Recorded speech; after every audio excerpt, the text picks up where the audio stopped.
So hello and welcome to my channel basic knowledge. आपका इस video में स्वागत है। ओके, तो एक दिन की बात है, हमारे चिंटू साहब, तो उन्हें कुछ फील होता है।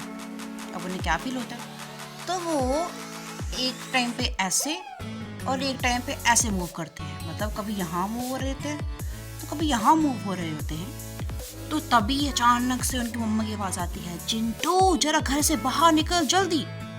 अब चिंटू सोचता है क्या हो गया, मुझे चक्कर आ रहे हैं, क्या हो रहा है। तो घर के बाहर निकलता है तो मम्मा से कहता है, मम्मा क्या हो रहा है। तो मम्मा कहती है, बेटा भूकंप आया है, घर से बाहर निकल जा और खड़े रहे शांति से। अब चिंटू हमारे को समझ में ना आया कि भूकंप क्या होता है, तो आज हम चिंटू और आप सभी को समझाएंगे कि भूकंप क्या होता है। What is earthquake and its types? Earthquake is a sudden shaking of earth which lasts for a very short time. तो earthquake क्या है? earthquake है वाइब्रेशन का होना, कंपन का होना हमारी अर्थ पे।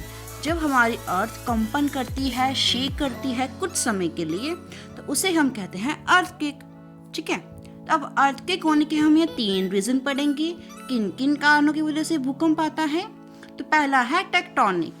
इसमें क्या होता है, टेक्टोनिक प्लेट्स की वजह से भूकंप आता है। ये मैं अभी आपको आगे समझाऊंगी डिटेल में। Second one is the volcanic and third one is the explosion. तो वोल्केनिक में क्या होता है, जैसे आपको पता है कि हमारी अर्थ पे अलग अलग जगह पे वोल्केनोस पाए जाते हैं। अब जब वोल्केनोस के अंदर क्या होता है, इनके अंदर होता है लावा, और लावा हमारे एस्थेनोस्फीयर जो हमारे अर्थ के नीचे है यहाँ पाया जाता है। तो अर्थ के नीचे एस्थेनोस्फीयर के नीचे लावा पाया जाता है, और लावा के डायरेक्शन इस तरीके से। तो बहुत बार क्या होता है कि ये जो लावा है एक बहुत बड़ा फोर्स एक्सर्ट करता है और ऐसे ब्लास्ट होता है, और इस वजह से क्या होता है कि जो आसपास का जो एरिया है वहाँ पे हमें एक छोटा सा अर्थक्वेक जो है फील होने को मिलता है, और इसे हम कहते हैं volcanic earthquake. Then the next one is the explosion. अब मान लो कि किसी 2 कंट्रीज के बीच में युद्ध छिड़ रहा है, ठीक है। तो ये ए कंट्री है और ये बी कंट्री है।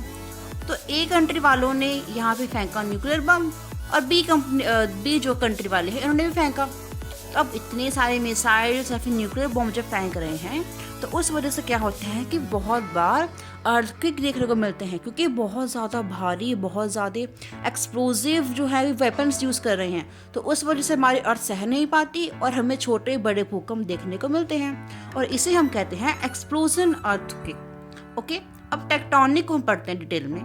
तो ये है हमारी अर्थ, ठीक है। तो यहाँ पे आप देख सकते हैं कि हमें अलग अलग प्लेट्स देखने को मिल रही हैं, ठीक है ना। ये रही एक प्लेट, एक ये, एक ये, एक ये। तो ये सारे एक पजल की जैसे होते हैं, जैसे पजल को हम सॉल्व करते हैं, तो उस तरीके से एक पजल के फॉर्म में ये जुड़ी हुई हैं, ठीक है। और हमारे अर्थ पे ये मौजूद है। हम कह सकते हैं प्लेट्स जो है एक बड़ी सी लैंड का एक पीस है जिसके ऊपर हम रहते हैं, ठीक है ना। तो ये जो प्लेट्स की जो मूवमेंट है ये चेंज होती रहती है। ऐसा नहीं है कि अभी ऐसा है तो हमेशा बहुत सालों पहले भी ऐसा ही था। इनकी मूवमेंट जो है वो चेंज होती रहती है, कभी ऊपर तो कभी नीचे, ऐसे होते रहते हैं। तो अब क्या होता है कि कई बार जो है ये आपस में जो है टकरा जाती हैं, और इस वजह से इन एरियाज में क्या है, हमें जो है वो अर्थक्वेक फील होने को मिलता है, ठीक है। तो इसलिए हम समझते हैं। तो ये मान लीजिए एक प्लेट ये है और एक प्लेट ये है। अब ये प्लेट जो है आपस में टकराती हैं, ठीक है। जहाँ ये टकराएंगे वहाँ अर्थ के नीचे जो एरिया जहाँ पे ये टकराती है उसे हम कहते हैं फोकस। यहाँ से अर्थक्वेक होता है स्टार्ट, ठीक है। तो यहाँ से अलग अलग वेव्स जो कि अर्थ के अंडर से निकलती हैं, ठीक है। सबसे पहले वेव जो पहुँचती है वो पहुँचती है एपिसेंटर। ये जगह होती है एपिसेंटर, ठीक है। तो यहाँ पे सबसे पहले हमें फील होता है वाइब्रेशन कि हाँ भूकंप आया है, और उसके बाद इस एपिसेंटर से सर्कुलर मोशन में पूरे अर्थ के आसपास के एरिया में हमें जो है वो वाइब्रेशंस फील होने को मिलती हैं। जैसे जैसे ये आगे जाती है वाइब्रेशन, वैसे वैसे ही इन वाइब्रेशन की जो मात्रा है वो थोड़ी कम होने लगती है। हमें फीलिंग जो है वो अर्थ की थोड़ी कम महसूस होती है। जो ये होता है एपिसेंटर, इस एरिया में सबसे ज़्यादा मैग्नीट्यूड का जो हमें अर्थक्वेक देखने को मिलता है, और जैसे जैसे ये वेव्स आगे जाती हैं वैसे वैसे अर्थक्वेक का जो रेंज होती है वो थोड़ी कम होती जाती है, उसकी जो पावर है वो थोड़ी कम होती जाती है, और इस तरीके से हमें मिलता है अर्थक्वेक, और इस तरीके से हमें फील होता है, ठीक है। आई होप आपको समझ में आया हो। If you like this video please subscribe to my channel, please like this video, share this video and comment that आपको किस किस वीडियोज़ पे और वीडियोज़ चाहिए, ताकि हम आपको शॉर्ट एंड इन्फॉर्मेटिव वीडियोस जल्द से जल्द प्रोवाइड कर सकें। Thank you so much.